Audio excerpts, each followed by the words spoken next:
I'd like to thank Giannis and the mayor for this opportunity to be here with you. And Mr.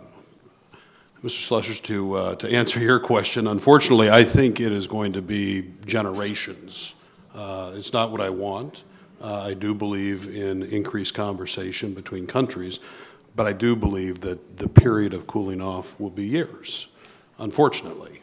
This is not something that we asked for. I do believe in increased trade and conversation through that as the solution, but it will be a long time in coming.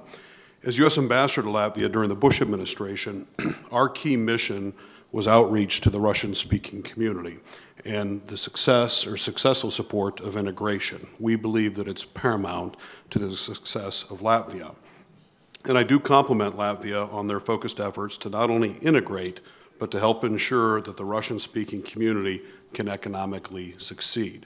Because we've seen in other countries, without economic opportunity, integration can truly not be successful. You'll see social and political unrest, which then weakens democracy. Integration is not easy, and we deal with it on a daily basis in the United States. It's a challenge much like what we see here in Latvia.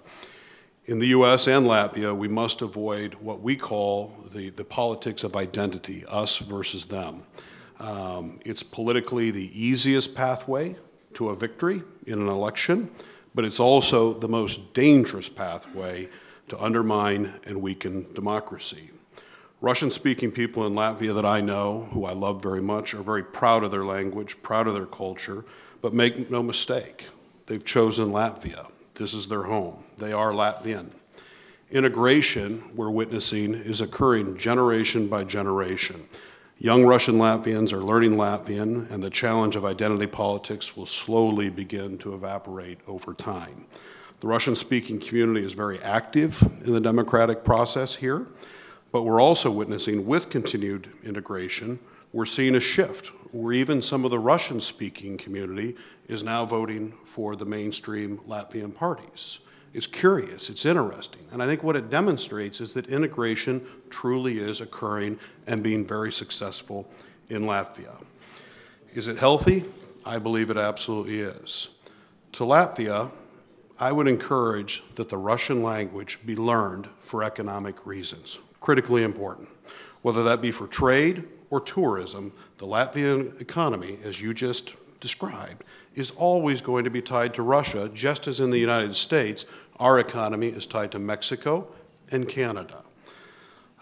So although we're a very large country, and you don't have to learn another language in the United States, the smartest Americans are those who learn Spanish, because that is the future of our economy, and that's where we're seeing the demographic shifts occur in the U.S.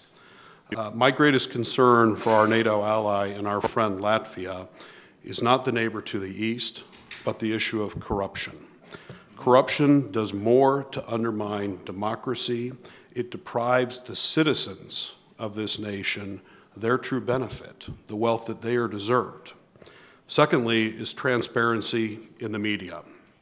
When I first arrived in Latvia, I was amazed at the robust free market media that we had. Unbelievable for such a small country.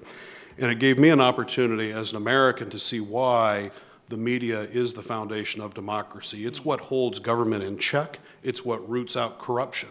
But something's occurred over the last 10 years since I left. We now see the media owned by business interests. So it's a pay to play. That undermines democracy. That's wrong, and that's why transparency in the media is so important. These two issues will do more to undermine democracy than anything else. Young democracies are not alone in tackling these issues. Mature democracies are faced as well with these eternal challenges.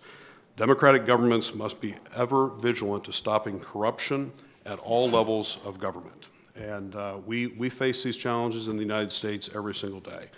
But I'd like to thank the Baltic Forum for the opportunity to be here, for hosting these important issues, 21 years now, and you're seeing great progress in this country, and we're seeing great success in integration, and I thank you.